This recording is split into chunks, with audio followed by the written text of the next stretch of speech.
Hi, welcome to Get Used to It.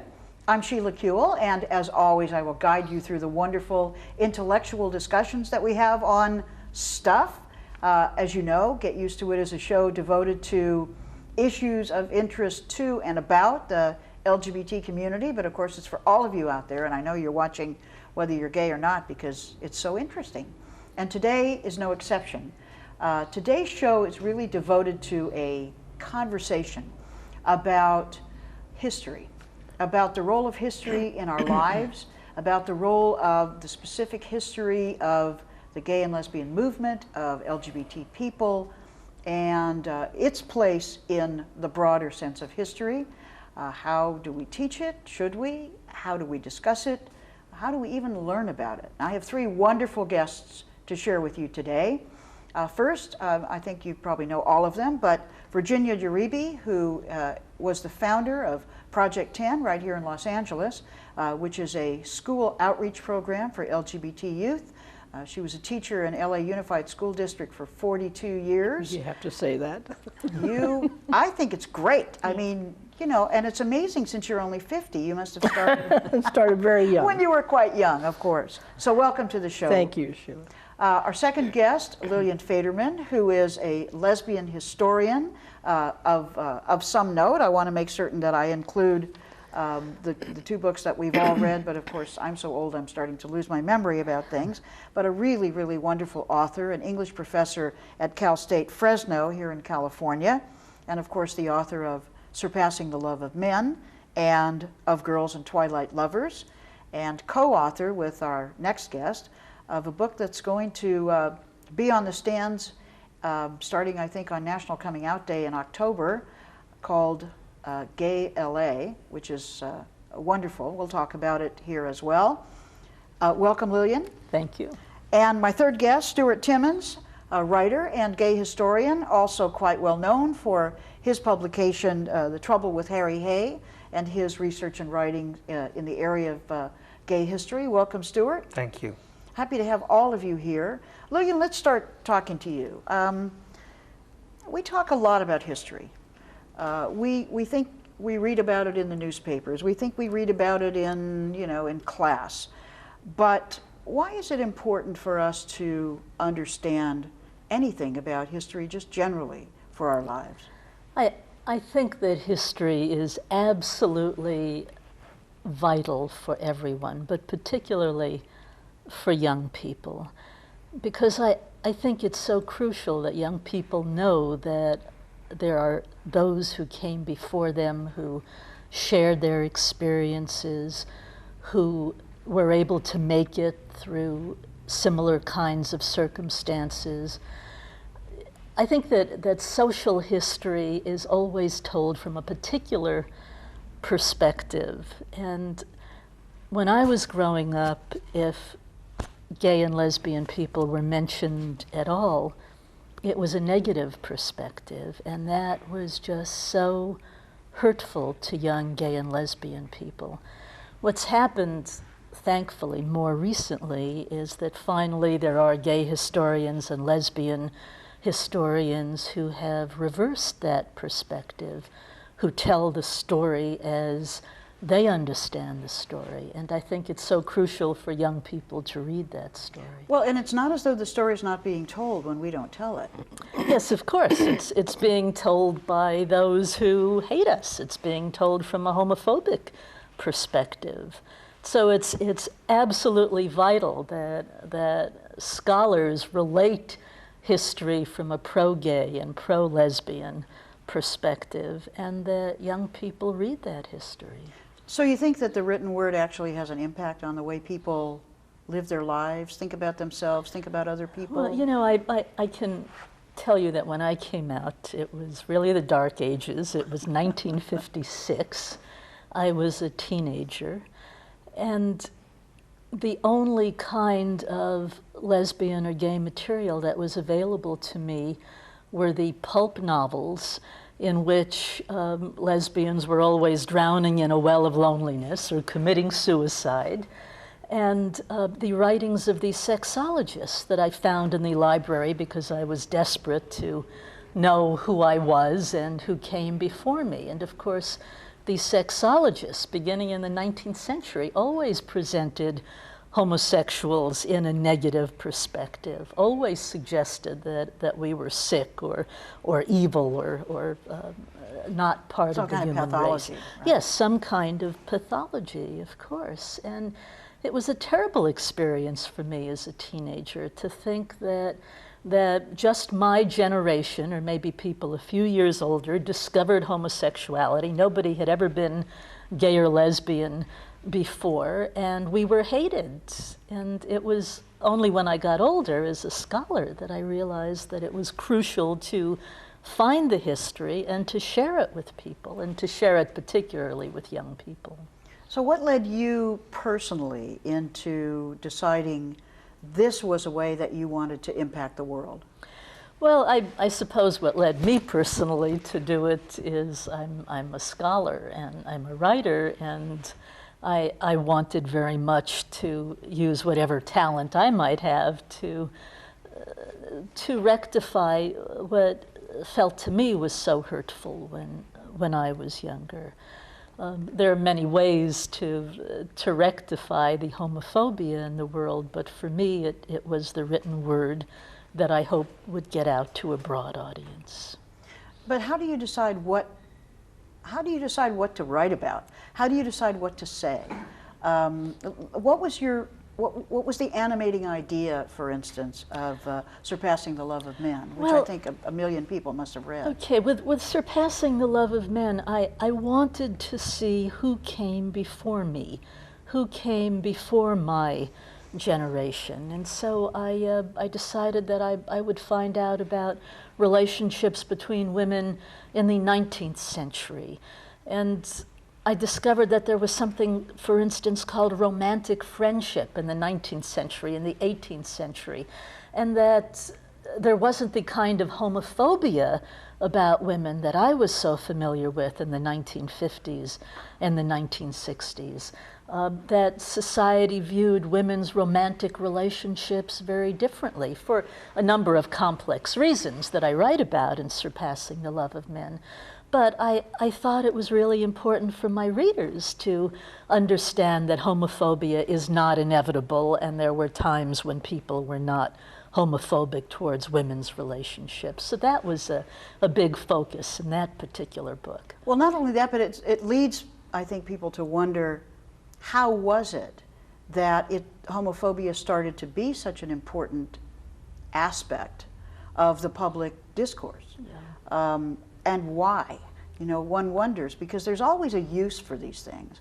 Yes. People say, well, you know, words can't really hurt people, and yet the truth is it's really words, names, characterizations of communities that sort of soften the society up to feel negatively, and then to hate, and then I think to commit violence. Yes. And you always find the words first. Yes. And so it stands to reason, it seems to me, that words can also be part of that healing, telling the truth, exploring, yes, you know, what happened. Yes. What I tried to do also in other books, such as To Believe in Women, the subtitle of that, incidentally, is What Lesbians Have Done for America, a history. The reason I wrote that book, and the reason I titled it that way, is it seemed to me that it was really important to make clear the fact that there really is a noble history in America of these unmarried women who formed these loving domestic partnerships with other women in the 19th century and the early 20th century. And because they didn't get married and have 10 children, as Victorian women often did, they were free to do wonderful things in the world. They were absolutely crucial in the suffrage movement.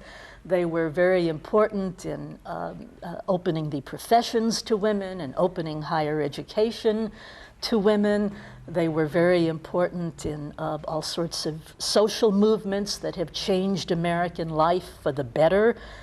They fought for minimum wage and maximum hour legislation. They fought for Social Security legislation. And I thought that it was really crucial not only for lesbian and gay people to know that, but for the rest of the world to know that too.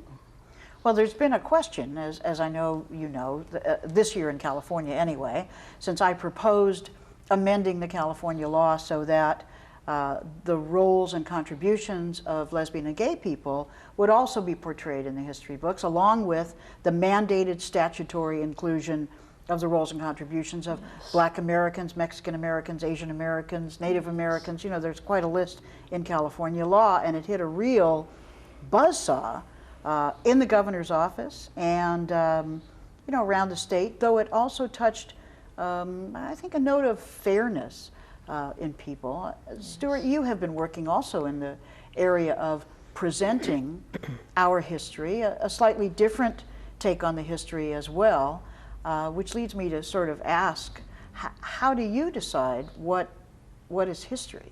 I mean, we think history is the true thing. That's what amateurs think history is. And yet, everything we read is either saying either something negative or something positive or omission, or, and not just about us, but about virtually everything. How is it that you approach a subject and decide what to say and how it should be said? Well, I think you need to find what has a story that's waiting to be told, that has some real dynamism to it, that maybe has the charm of a secret, because there are people who have led heroic lives and done it all in secret, had lovers and partners that they cared for, had entire hidden lives that they had to struggle through a whole lot of social prejudice to just lead, and made contributions because of special talents that might be somewhat related to their being gay people. When there are those kinds of stories, they can grab you with their drama, and I think they tend to grab a reader. And also, something Lillian said about gay history being really a part of American history and a much broader part of history attracts me. In this book we've just finished on Los Angeles gay and lesbian history, the treatment of the gay community by the LAPD, for example, is bitterly painful for decades. It was a real long persecution. That's nothing strange to African Americans or Latinos in Los Angeles. And once there's an understanding of how there was this common oppression, there may be a lot less tension between different groups. So there are many motives to find the value in these stories to tell. So let me ask you the same question I asked Lillian. Why, generally in society, why is it important for us to understand what came before? Well, I think it makes every individual understand their own possibility and understand something about their own identity. I find that there was a part of my younger years where I would feel a certain absence of wisdom in the gay male world. A lot of life was on the surface, a lot of life was about today or tonight.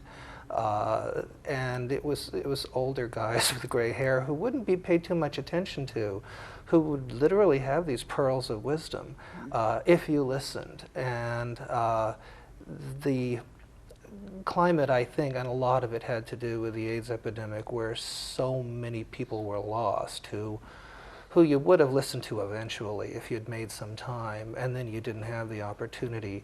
That became a motivation for me to realize that there's actually a hunger for that kind of life experience to be commemorated in history and in books, so that people can understand something about how to get through life.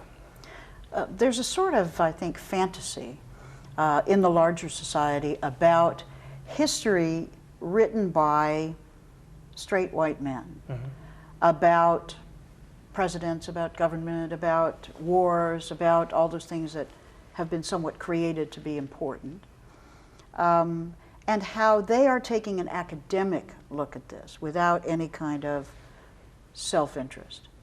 Whereas, as we had this discussion earlier, the participant historian, which is assumed to be every woman who is writing about women, every lesbian writing about lesbians, every gay man writing about gay men, that they're not academic, that it is somehow, I won't say tainted, but I know that there's even a tension in the way we talk about our stories. Tell me what you might think about that. Sure, yeah, there's that fear that it's subjective and that it's driven by an agenda, the famous gay agenda in this case. And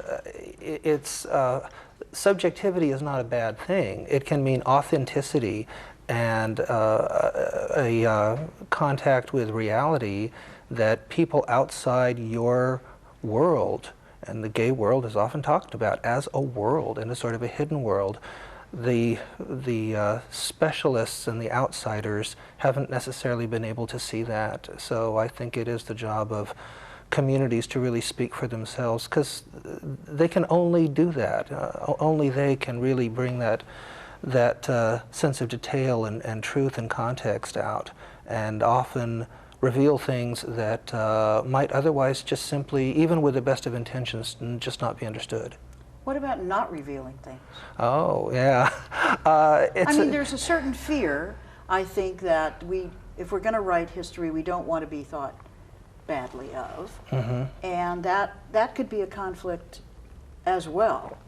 It's a big sensitivity, I think, for anyone who's writing anything. I mean, there's often a stage where a lawyer will vet a lot of things that are published, but writers and historians, I think, have an internal vetting process where you worry about the idea of keeping certain things a little less emphasized or not mentioned at all if they're not so flattering towards a community that's struggling to be seen in a reasonable light. Well, I think every community has gone through that. I told you the story.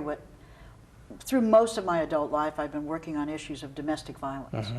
And in every single community where we would try to take the message that women needed to be safe and try to help themselves be safe and help each other be safe, every community was very resistant to even considering the fact that there may be domestic violence in that community. The first speech that I made to the B'nai B'rith, one of the chapters here in L.A., some of the women it was a breakfast, and they threw their breakfast rolls at us on the panel because they were so upset that we should think that Jewish men might engage in this. And of course, no greater, but no lesser than any other community. And certainly the gay and lesbian community has been sensitive about that. Have you seen that it's made a difference, though, in the way our stories are presented by us? Well, I think that there tends to be a self-censorship factor in a lot of people not wanting to talk about difficulties. There was a strike at the Gay and Lesbian Center in the earliest days, and it was incredibly painful, and many people to this day still don't want to talk about it. I sat down with one interview who said, "I'll talk about everything but the strike," and he ultimately opened up. But and this was 30 years ago. There are always lessons to be learned. The issue of racism in our community is terribly painful, and a lot of people will not want to think about or admit in 2006 bar policies and disco policies in West Hollywood in the 70s and in the 80s, which were very exclusionary and very racist. But it's something that is part of our past, and if you don't face it, you don't get over it. Well, Gina, we're talking about the people who make the product that goes to the school or, to the minds of young people and to teachers, and you certainly were engaged from the very beginning in helping to, I'm just going to use the word rescue, LGBT youth, first at your own school and then really throughout the country through Project 10. Do you think this kind of knowledge would make a difference to them? Well, I think that information, the kind of knowledge that you're talking about, makes a big difference. What I see as the essential problem in the educational system is the failure or the inability of the educators to even talk about gay and lesbian things, even say the words gay or lesbian. I mean, I would be thrilled to have a lot of academic information coming through, just so that the information would be out there and could be discussed. But people have such a, I don't know if it's an internal homophobia, it's like this wall inside of them that somehow, I don't know how to break through that, and that is the problem. And what I have been working on is to try and get people to a comfort level where they can discuss gay issues, lesbian issues. I mean, I'm not even at the point where, excuse me, where we can get subjective and talk about feelings and all of those, just to get to a point where we can talk about anything, gay or lesbian, without people either being afraid that they're going to be perceived as gay or lesbian. That is a huge fear. And that is a fear not only for gay, lesbian people themselves, but also for the non-gay and non-lesbian people. They're afraid of being perceived, and until that can be conquered, it's very difficult to bring that information into the school system. So what if it was part of the official teaching materials? Oh, well, if it was That's part what of we were the, sort of aiming at, you know. if it was part of the official teaching material, then of course it would give permission. It would give permission to talk about that. But even then, I think that there would be a struggle to get people to a comfort level to be able to talk about some of the things. And I think that, you know, I was just thinking about James Baldwin, discussing James. How can you possibly discuss James Baldwin without discussing gay issues? I mean, gay in it. And yet it's done. It's done. And that, I think, is the biggest problem. And of course, in the absence of that, the absence of the ability to discuss that, I think that a whole part of people's lives are really deprived. I mean, I feel like, you know, I was half a person until I came out, and I came out later in 1956. I didn't really come out publicly, I mean, till around 1980. And I feel now, as I look back on it, that I was like half a person up to that time, because I was deprived of any history, anything to look up to. And I think the history of sort of the hard stuff is also important for kids to know, and I think they're quite able to know it. State Senator Jackie Speer, who just ran for lieutenant governor here in California, has 2 kids, and one of her sons came home one day and said, "Mom, we're studying Oscar Wilde. Did you know he was gay?" And Jackie said, "Well, yeah, I think I actually knew he was gay." And her son said, and I think her son's about 9 maybe or 10, said, "But did you know he was put in prison because of that? And he probably died sooner because he'd been in prison? Just think, Mom, if it hadn't been for that, he could have been Shakespeare." Wow. That's right. And here's this young boy who got it.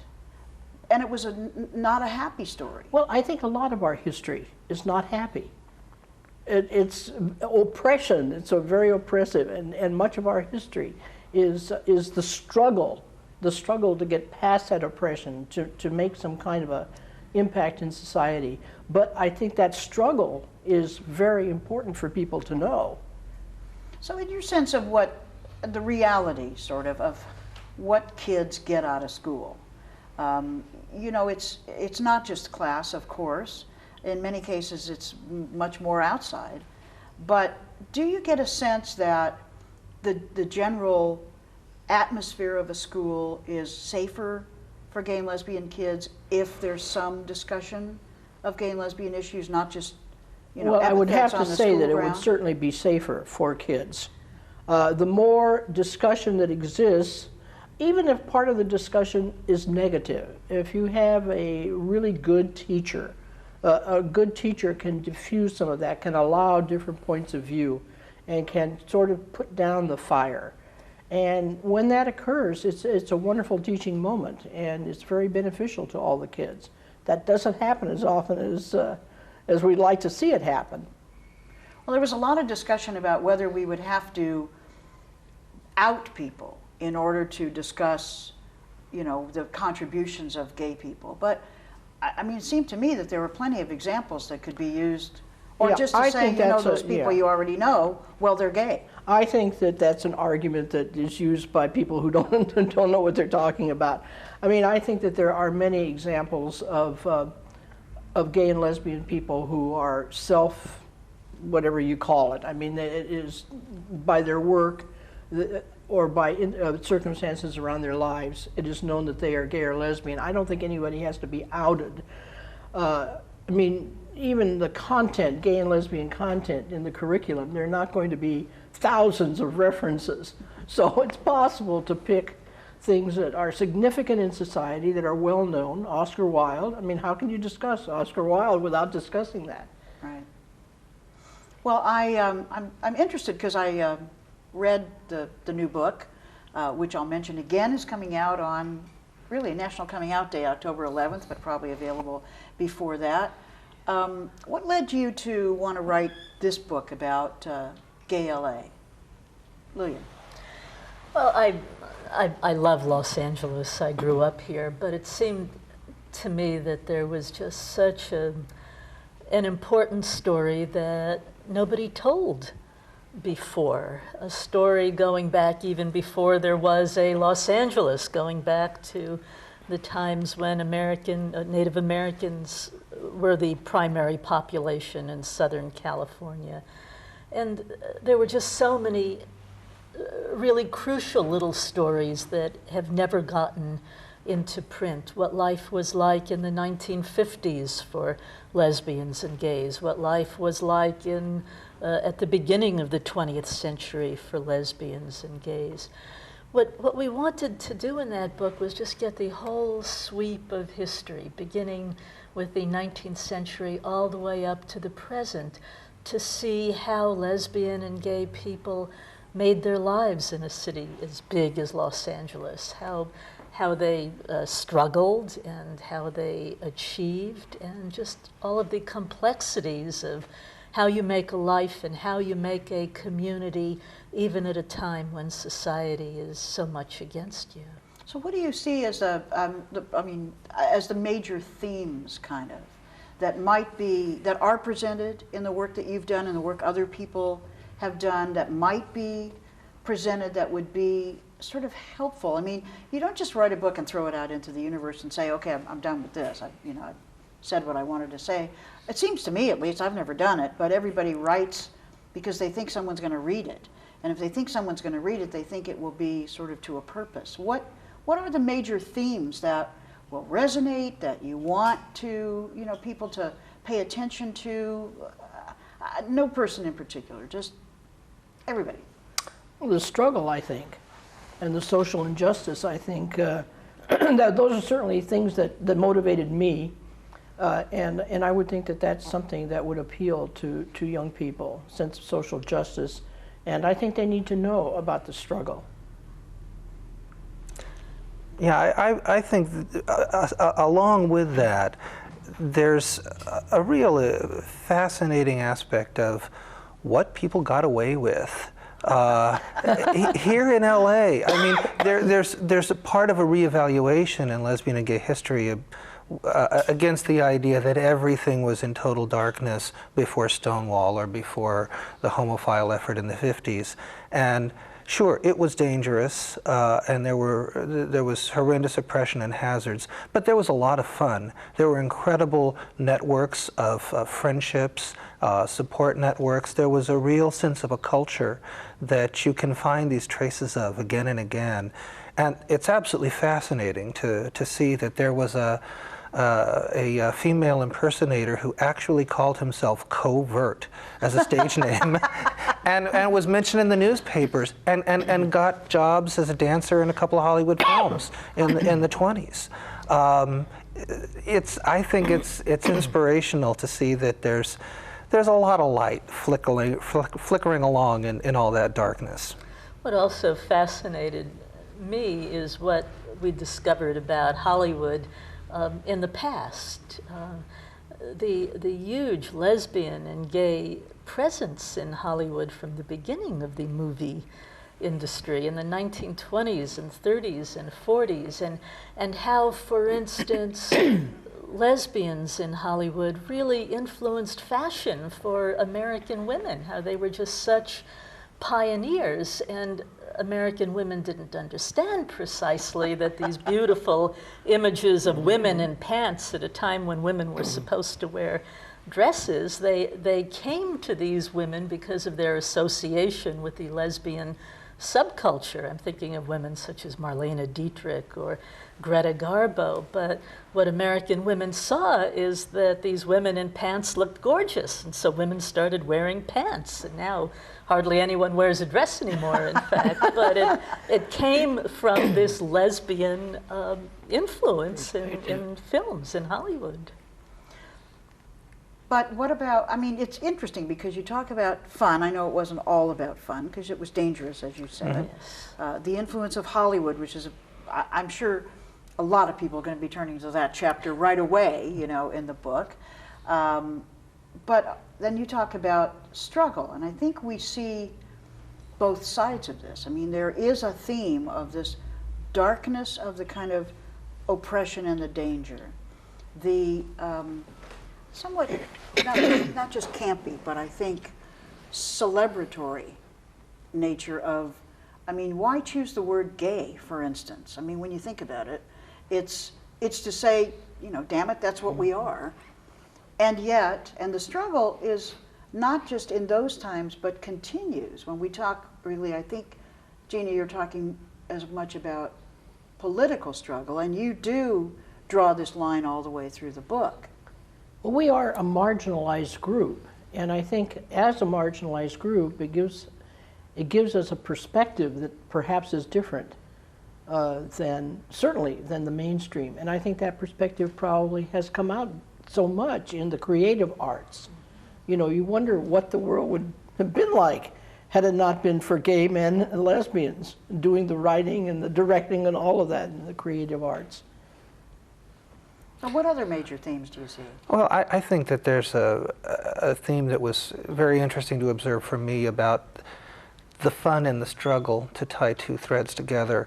In the 50s, when the so-called homophiles in Los Angeles started One Magazine, which was the first gay publication to go on newsstands around the country. Maybe we should just interrupt for a minute and see if you can get a shot, since we have some One Magazine covers up here on the wall. We normally don't do this, and we're not even lit for it. Yeah. But I don't know if you can see them. But there are several of the covers of, or copies of the covers of One Magazine up on the wall. Tell us a little about what that magazine was. It was the first real national effort at creating an intellectual community.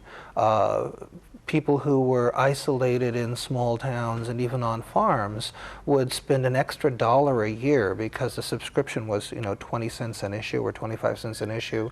They would spend a little more for a brown paper envelope, and the classic brown paper envelope, which we forget about today, but which was necessary for survival back then, and be able to read about what efforts were at law reform nationwide, what the hot spots were in police persecution, what cities to avoid during what seasons.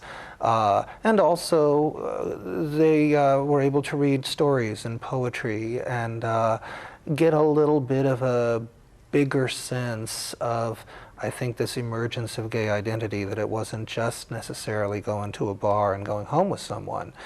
The aspect of that was so interesting to learn about was that the people who put out that magazine in an organization called One Incorporated were absolute die-hard volunteers. They were working often jobs on top of 60-hour volunteer weeks.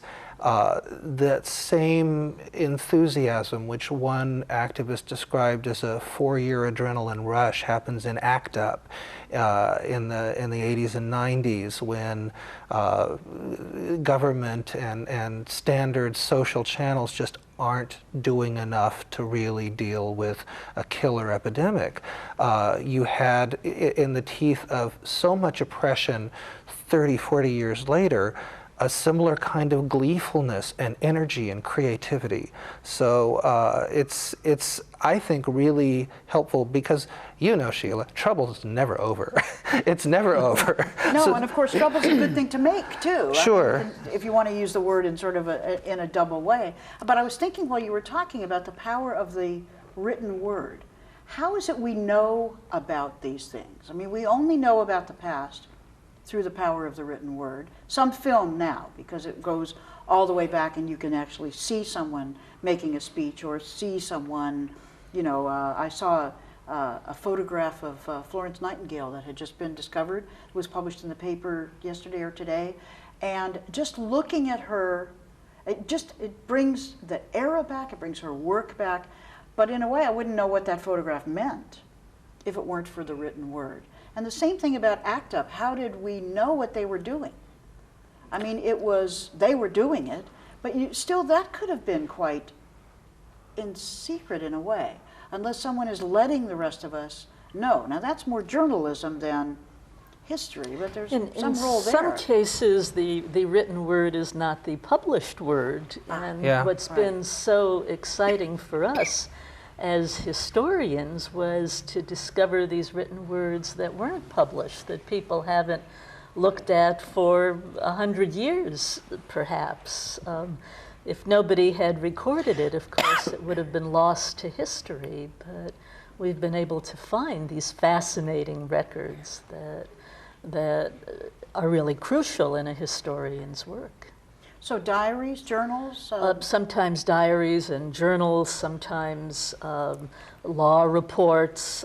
We found, for instance, the beginning of the masquerading law in Los Angeles. Now, The what was law that? that said was in 1898. The law that said that women were not permitted to appear in public wearing pants and having short hair. And false men- whiskers. And false whiskers.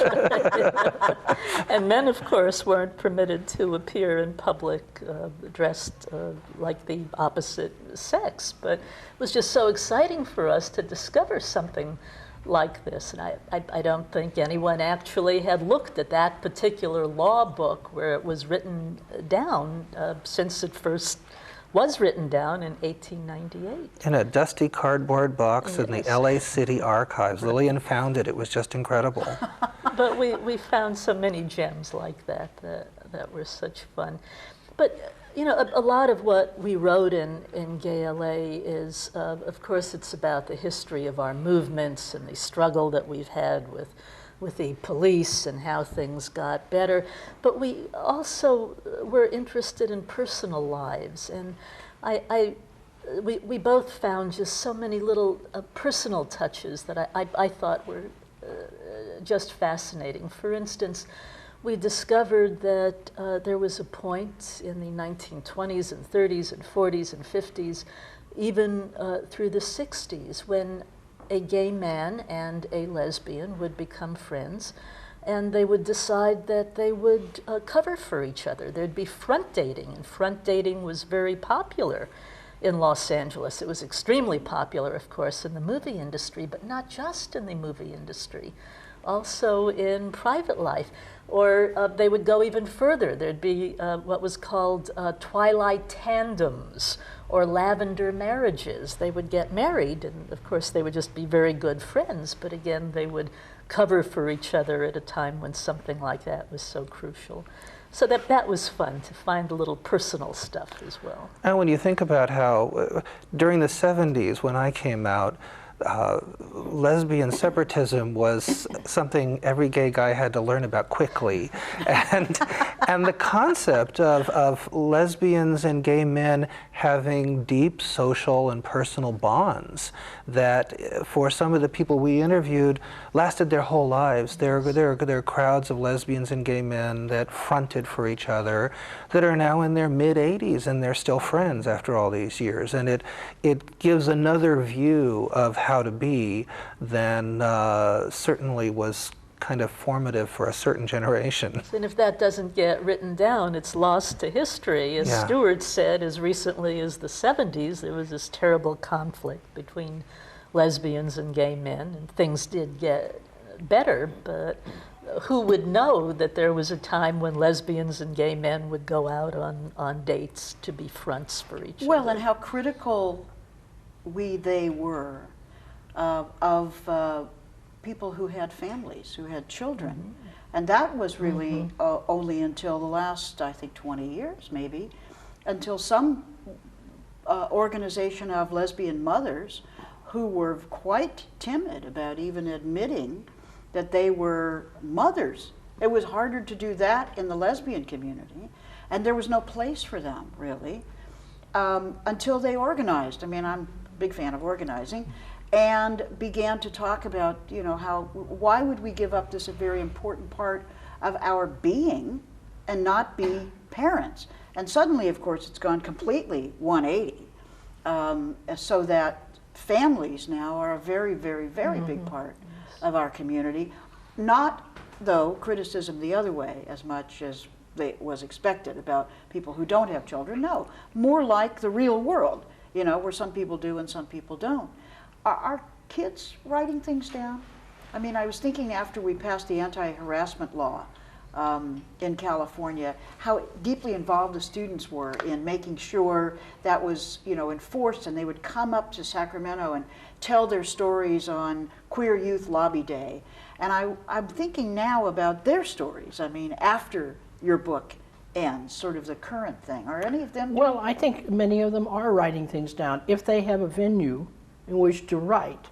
I don't know that it's necessarily within the school system, but if they are associated with organizations that basically have a feel for social justice, that's what gets them going. Then they write, and of course, when they do write, it's amazing what they write, because they truly write from the heart in a way that, well, we can understand it, but it's hard sometimes for the outside world when they read what these young people are writing, or when they hear them in testimonies up in Sacramento. They can't believe sometimes that these young people have reached such a level of personal understanding. So we do encourage that. Yes, we do encourage them to write whenever we can. Because we think about history as stuff that passed, and then we think about the present as quite ephemeral, I think. Newspaper stories, or although there was a newspaper at UCLA, 10%. 10%. Yes. When did that start? Years ago. About 1980. Yeah, You were there. I was there. I was involved in the founding year of that, and it had to go through a real battle to become accepted as a so-called special interest paper. It was one minority group after another getting recognition and a teeny bit of funding. So it got established in '79 and went into print, I believe, in 1980. Now, why do that, Stuart? There was a growing student population that was, this was just a decade after Stonewall, and there was a real awareness that the gains of that new movement were new, and they might not last. So having a paper on campus seemed really fitting for idealistic college students who happened to be lesbian and gay. And I think it's just so important for young college students to know that there are others like them on a campus, and that they have a voice, and not only a paper but a place to go. That kind of thing is absolutely crucial, I think, to young people for their well-being. Well, it seems to me outside the bounds of the kind of sort of prescribed curriculum and the very careful managing of information to students. I mean, what kind of information do they really get in schools? It's so spoon-fed and kind of arranged. When you say, there's hardly any discussion. People are afraid to, even speak about it. Why are they afraid? Because the administration may say, that's it for you, bub. And but I think the fear is deeper than that, because I don't think that most people, they may say they're afraid because of the administration is going to say something. However, certainly in a school district as large as the Los Angeles Unified School District, which has all kinds of legal protections, it's not the administrator that is going to keep people from speaking about gay and lesbian issues. It's going to be some internal fear that they have, a kind of a cancer inside. I hate to call it that, but it is like that, that prevents them from feeling comfortable in speaking about it. For gay people, you know, if they haven't resolved the issues themselves, they're afraid to talk about it because they'll be identified as gay. For non-gay people, there's this pervasive feeling that if they talk about it, they'll be considered, you know, promoting homosexuality. That's the famous term. And that cripples a lot of conversation. And I think that only maybe as society evolves and conversations about these things become more common because of the internet and television and your writing and so on, maybe those inhibitions will break down. So what do you see for the future? Do you see a lot of pushback in terms of, do we have alternate histories being written about us? I mean, there's certainly a lot of homophobic material out in the world. Well, it's very funny. My biography of Harry Hay, who was an early gay rights activist, is actually sold by a lot of right-wing presses, verbatim, uncensored, because he had been a member of the Communist Party. So they say, aha! So in some ways, you know, I think some smart kid who's growing up in a radical right household might just get inspired by getting the information. But I think even more so, the work that Lillian has done so much of and that I've been so privileged to work on, in getting some new old stories in print is going to allow a new generation to start to find this material and think about it a little more than they've been able to. One of the interesting things about researching this was that you can research almost anything on the internet if it happened after 1985.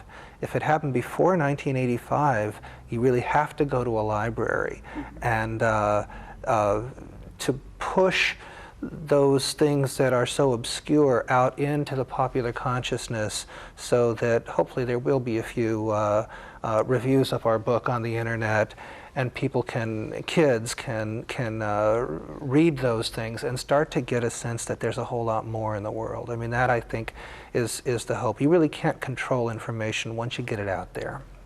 Well, but that's really part of my question. Is there an anti-gay history movement?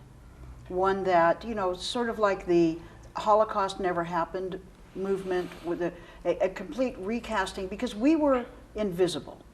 There was silence about us, and that was difficult enough. And then we started to talk and name our own history. That is probably a dangerous thing to the right wing, because frankly, from their point of view, information is not a good thing. The less people know, the more they can tell them what to think. And, you know, books and the internet are quite unfortunate, I think, for the right wing, except they're part of it. But do you see a sort of a pushback? I see certainly a lot of anti-gay material, but I don't see serious attempts to do anti-gay history. I think what's happened in the past, and sometimes continues, is that the way anti-gay gets expressed by historians is that they simply ignore us. Mm-hmm. You know, they can tell a whole story with individuals who were lesbian or gay and not mention the fact that they were lesbian and gay. And I think some serious historians have done that in the past. But it seems to me that if those of us who feel passionately about this keep writing, keep publishing, surely, eventually, it won't be possible to write a history that ignores the lesbian and gay presence. Well, I know more and more universities and colleges have gay and lesbian studies, or LGBTQ studies. Are you seeing that that's making a sort of a new difference in terms of scholarship? I think that makes a big difference. And I think that a lot of the organizations that have developed, like the Gay Straight Alliances, which pop up now. In the high schools. In the high schools. I mean, that's very important, and it gives people, the kids, the hope is with the kids. That's the way I see it. That gives them an avenue where they can discuss some of these issues. And, you know, different gay-straight alliances produce different kinds of kids, but some of those kids, young people that find their way into the GSAs are the ones who will then find their way to your material. And they will have a strength that you don't see in some of the adults now. Mm-hmm. The young people that get the message early on and are comfortable with who they are, they're the ones that will go toward the things that you're writing. And that will give them strength, I think. But how about new scholarship as well? Do you see? Oh, I think it's unstoppable. Lillian and I used to talk about how every single one of the 14 chapters in our book could have been an entire book. Easily. There's so much to delve into, and so much you have to select. So I believe this kind of material is so intimately entwined with people's passions, not just their sexual and romantic passions. It really, I believe, has to do with a deeper kind of identity about who you are during your whole life and where you have been historically. So the curiosity, I think, is only going to grow and only going to bear more fruit in this way. Well, I think it's also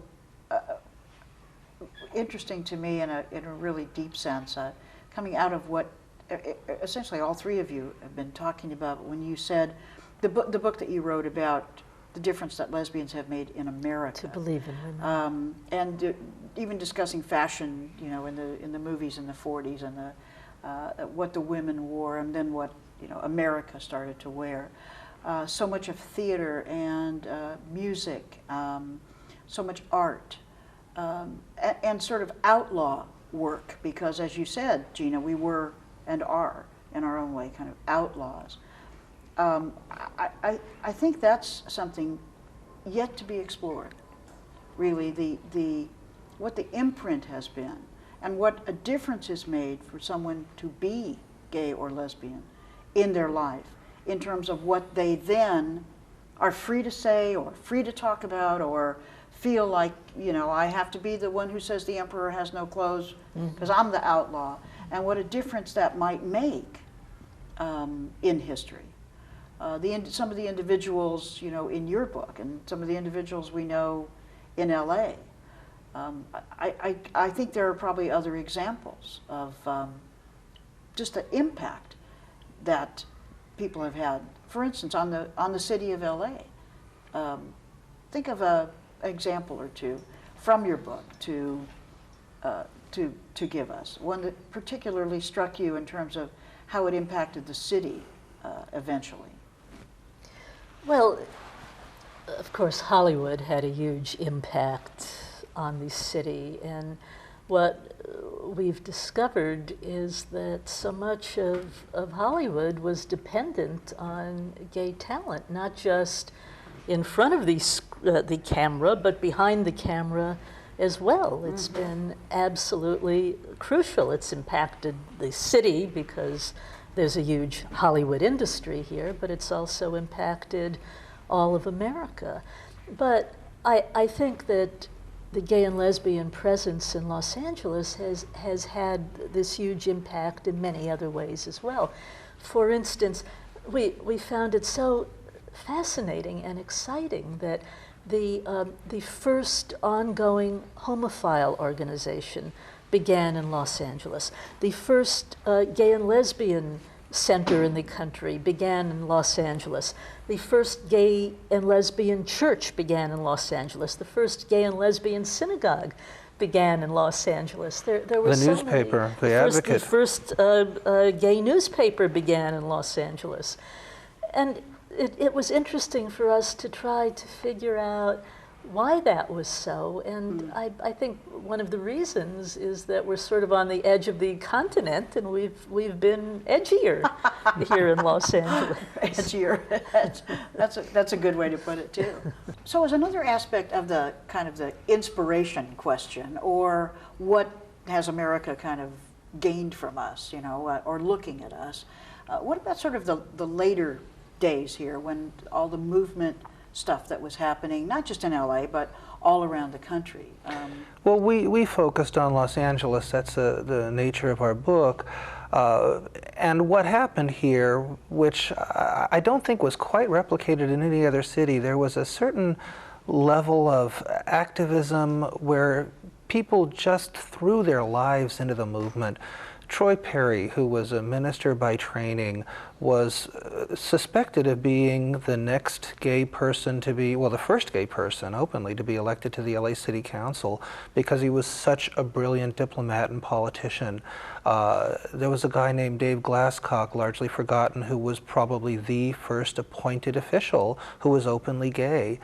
Betty Berzon, who was a therapist who became the first lesbian member of the board of the LA Gay and Lesbian Center. All of these people just had meeting after meeting after meeting, sometimes several times a day, let alone several times a week. It was this sort of glorious fever that turned into institutions and organizations that were often the first and most long-lasting in the country. It is inspirational. The center here is a model for organizations around the country that wanted one. And MCCs have sprouted up all over the world. So there's always a little bit that's lost when something becomes institutionalized, and that period where people were just so driven by their passion to do the right thing in the gay world is just extraordinarily inspirational. Do you think there are other movements that sort of have their eye on us? I think we were inspired by the Black movement and La Raza, and I think that it's happening that finally, slowly perhaps, people from those movements are understanding that we've had common enemies, we've had the same sorts of struggles, there have been inequities that we've had to fight too, and I think that for many people it's beginning to strike a note. They realize who we are, and who we are is not who they were told we were for so many generations. Well, I think that's a really good note to end on. It's always hard for me to believe that like a whole hour went by, and I'm so happy that I got to talk to you. It's very selfish for me to say, I think I'll do a show on this and I'll ask these people if they'll show up and just talk in my faux living room, you know, about these things. But thank you, Stuart. Thank you, Lillian. And thank you, Virginia Uribe. Really happy that you were here to discuss it. And as you know, I think, friends, there's an old saying that if you don't know your history, you're doomed to repeat it. But actually, I think in this context, I wouldn't mind repeating some of the good LGBT history, knowing about it. As a matter of fact, I think we should all get used to it.